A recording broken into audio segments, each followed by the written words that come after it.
today's video, I'm going to teach you how to create drop-down lists in a spreadsheet. Drop-down lists are incredibly useful tools that can help make data entry more efficient and reduce the likelihood of errors.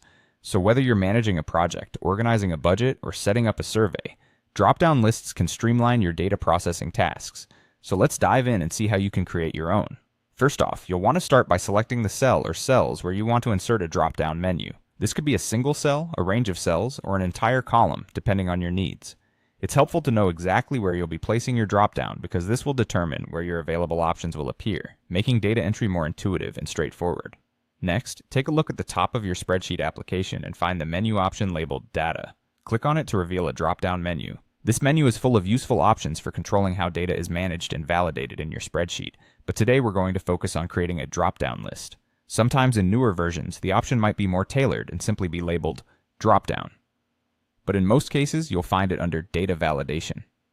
Now, when you select Data Validation, a dialog box will open, offering different criteria for how data will be accepted in your chosen cells.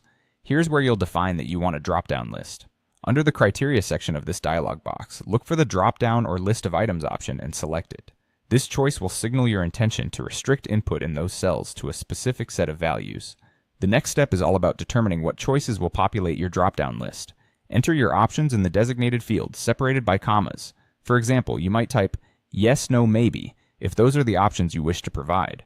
Feel free to customize this list based on the context of your work. It's a simple yet powerful way to control the data being entered, ensuring consistency across your spreadsheet.